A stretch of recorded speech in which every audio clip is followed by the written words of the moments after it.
బెంగళూరులో జరుగుతున్న ఏరో India 15th ఎడిషన్లో యుద్ధ విమానాలను ప్రదర్శనకుంచారు. ఇందులో దశాబ్దాలుగా సేవలందిస్తోన్న జాగ్వార్ యుద్ధ విమానం ప్రత్యేక ఆకర్షణగా నిలుస్తోంది. అధిక మొత్తం పేలోడ్తో ప్రయాణించగల ఈ యుద్ధ విమానాన్ని కాలానుగుణంగా మార్పులు చేస్తున్నాము అంటున్న హెచ్ఏఎల్ ఇంజనీర్ గణేష్ తో మా ప్రతినిధి Ritvik face to face. Aero India 15వ ఎడిషన్ లో భాగంగా యుద్ధ విమానాలన్నింటినీ కూడా ఇక్కడ ప్రదర్శనకు ఉంచారు. యలహంకలోని ఎయిర్ ఫోర్స్ స్టేషన్ లో కూడా యుద్ధ విమానాలన్నింటినీ కూడా ఇక్కడ ప్రదర్శనకు ఉంచారు. మొత్తం కూడా ఇటీవల అభివృద్ధి చేసిన ఇందులో ప్రత్యేకంగా ఉన్న యుద్ధ విమానాలన్నింటినీ కూడా ఇక్కడ ప్రదర్శనకు ఉంచారు. ఇక్కడ ఒక జాగ్వార్ అనే యుద్ధ విమానం కూడా ఇక్కడ ప్రదర్శనకు ఉంచడం జరిగింది. దీని గురించి మరిన్ని విషయాలు తెలుసుకుందాం. సార్ చెప్పండి, అసలు దీని ప్రత్యేకతలు ఏంటి?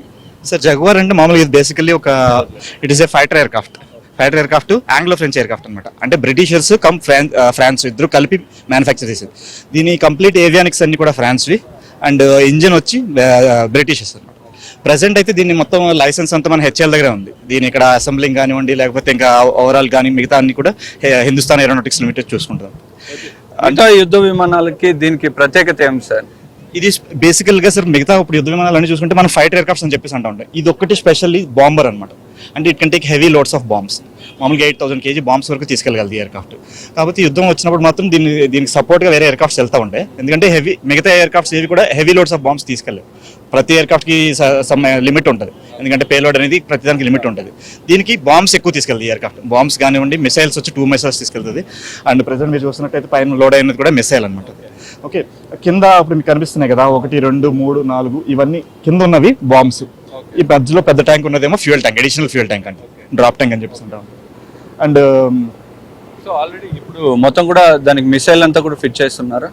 ఓకే, మొత్తం ఏవైతే స్టోర్స్ ఇంట్లో పెట్టగలమో అన్ని పెట్టేసి ఉన్నాయి. మొత్తం వీటిని మామూలుగా స్టోర్స్ అంటాం మేము. ఏవైతే బాంబ్స్ కానివ్వండి, మిసైల్స్ కానీ వాటిని ఎక్స్టర్నల్ స్టోర్స్ అని చెప్పేసి అంటాం. ఏవైతే పెట్టగలమో అన్ని ప్రజెంట్ అన్ని లోడ్ చేసి ఉన్నాయి. కాకపోతే ఇంకా ఎక్కువ లోడ్ చేయొచ్చు వీటి మీద. ఎందుకంటే ఇప్పుడు సపోజ్ ఈ లాస్ట్ లో ఉంది, దాంట్లో సింగిల్ లోడ్ అయ్యాం, ఇంకా అడిషనల్ కూడా లోడ్ చేయొచ్చు. ఇప్పుడు ఎప్పుడన్నా రీసెంట్ గా ఏమన్నా దీన్ని ఆపరేషన్లు ఏమన్నా యూజ్ చేయడం జరిగింది? ఎవ్రీ టైం యూజ్ అవుతుంటుంది సార్. మామూలుగా ఇప్పుడు కార్గిల్ వార్ లో కూడా వెళ్ళింది ఎయిర్క్రాఫ్ట్. బట్ కార్గిల్ వార్ లో చాలా వరకు మనకు కూడా కొంచెం లాసెస్ అవి జరిగినాయి. తర్వాత ఫైనల్ గా మిరాజ్ 2000 అనే ఎయిర్క్రాఫ్ట్ మనకు కొంచెం సక్సెస్ క్రియేట్ చేసింది కార్గిల్ టైంలో. ఆల్ టైమ్ యూజ్ అవుతుంటాయి, ఆల్ టైమ్ ప్రాక్టీస్ అవి జరుగుతుంటే, ప్రాక్టీస్ ఎక్సర్సైజెస్ కానివ్వండి, రకరకాల ఎక్సర్సైజ్ కంటిన్యూస్ యూజ్ అవుతుంటుంది, ప్రాక్టీస్ కూడా జరుగుతుంటుంది జగ్వాస్. అంటే ఇది ఎప్పటి నుంచి వాడుతున్నారు? వాళ్ళు తయారు చేసింది అయితే 1971 లో తయారు చేశారు. మన ఇండియా వాళ్ళు అయితే ప్రొక్యూర్మెంట్ అంతా 1979 లో స్టార్ట్ చేశారు. 81 నుంచి కంప్లీట్ ఆపరేషన్ లో ఉంది ఇండియన్ ఎయిర్ ఫోర్స్ లో. 81 నుంచి కంటిన్యూస్ ఇప్పుడు ఆల్మోస్ట్ మీరు చూసుకుంటే 19 years + 24 years, almost 40 years, more than 14 years it's completed. And కొత్త మోడిఫికేషన్స్ ఇంకా వస్తూ ఉన్నాయి అనమాట. వీటిలో రడార్ సిస్టమ్స్ అన్ని మోడిఫై అవుతున్నాయి. మోడిఫై అయిన తర్వాత కంటిన్యూస్ యూజ్ చేస్తాను. నాకు తెలిసి ఇంకా 20 to 30 years ఇంకా మోడిఫికేషన్స్, కొత్త మోడిఫికేషన్స్ వస్తూ ఉంటే యూజ్ కూడా అవుతూ ఉంటుంది aircraft presence. Camera person Sunil Tulasi, Ruthvik, Ebin Andhrajyothi, Bengaluru నుంచి.